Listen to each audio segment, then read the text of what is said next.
আসসালামু আলাইকুম। শুরু করছি কৃষি সংবাদ, সাথে আছি মোহাম্মদ রাইহান। এখনকার এই সংবাদ আয়োজন একই সঙ্গে চ্যানেল আই এর ইউটিউব চ্যানেল এবং চ্যানেল আই এর ওটিটি প্ল্যাটফর্ম আই স্ক্রিনে লাইভ স্ট্রিম হচ্ছে। নেত্রকোনার হাওর অঞ্চলে শুরু হয়েছে বোরো ধান কাটা। ব্যস্ত সময়ে পার করছেন কৃষক। এবছর ধানের ফলন ভালো থাকায় খুশি তারা।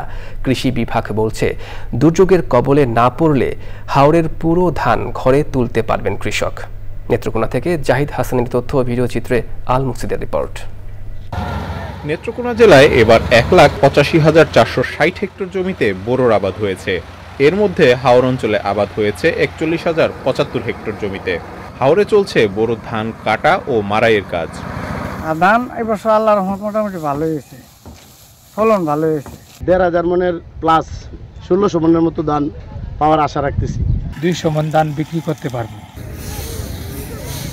কৃষকদের পাশাপাশি পরিবারের সবাই মনের আনন্দে ধান শুকিয়ে গোলায় তোলার কাজে সাহায্য করছেন। শিলাবৃষ্টির ঝড় তুফান না হওয়াতে আমাদের বাম্পার ফসল হয়েছে। বিগত 10 বছরেও এমন সুন্দর ফসল হয় নাই। তার মূল কারণ হলো আবহাওয়া অনুকূলে ছিল। ধানের দরও ভালো নয়, তাকে আমরা এই যে 1000 টাকা ধরে আমরা ধান বিক্রি করছি। ভালো ফলনে কৃষক উৎসবের মেজাজে ধান কাটছে বলে জানান কৃষি সম্প্রসারণ অধিদপ্তর। কৃষক ভাইরা হাওরের ধানগুলি তারা নির্বিঘ্নে কাটতে পারেন, সেই জন্য আমাদের পর্যাপ্ত পরিমাণে কম্বাইন হারভেস্টার রয়েছে। এই জেলায় আমাদের বিতরণকৃত যে কম্বাইন হারভেস্টার ছিল তার মধ্যে 736টি কম্বাইন হারভেস্টার এবছর আমাদের জেলা সচল আছে। ধান কর্তনের যন্ত্রের অভাবে দ্রুত গতিতে বোরো ধান কর্তন করা যাচ্ছে না বলছে জেলা প্রশাসন। ধান কাটার জন্য যন্ত্রের সাথে ঘাটতি রয়েছে, কেননা আমরাও আতঙ্কিত থাকি কখন পাহাড়ি ঢল শুরু হয়ে যায়, কখন বন্যা হয়ে যায়। জেলায় এবার 12,64,000 মেট্রিক টন ধান উৎপাদনের আশা করা হচ্ছে বলছেন কৃষি সংশ্লিষ্টরা। আল মুকসিদ, চ্যানেল আই। শরীয়তপুরের জাজিরায় এবার পাট আবাদের সময় বৃষ্টিপাত না হওয়ায় কিছুটা বিপাকে পড়েছেন কৃষক। কাঙ্ক্ষিত ফলন ঠিক রাখতে কৃষি বিভাগের পরামর্শে অনেকে ইতিমধ্যে সেচ দিয়ে পাটের বীজ ছিটিয়েছেন। শরীয়তপুর প্রতিনিধি এস.এম. মুজিবুর রহমানের রিপোর্ট। চৈত্র মাসের শেষের দিক থেকে বৈশাখের মাঝামাঝি সময় থেকেই জমিতে পাটের বীজ ফেলতে থাকেন কৃষক। তবে এবার এই সময়টাতে বৃষ্টিপাত না হওয়ায় বিপাকে পড়েছেন তারা। অনেক অগ্রগামী কৃষক সেচ দিয়ে পাট বুনলেও এখনও অনেকেই পর্যাপ্ত বৃষ্টির অপেক্ষায় দিন গুনছেন।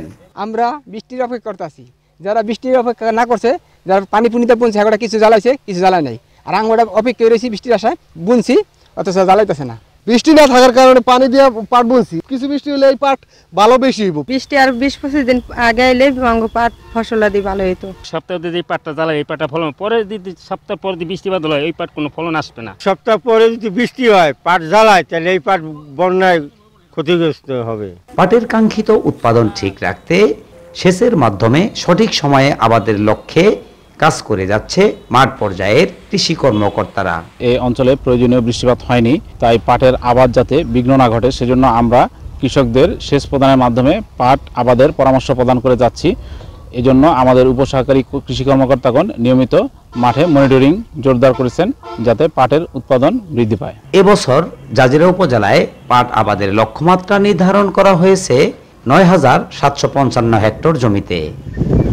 শরীয়তপুর থেকে SM. Mujibur Rahman, channel I.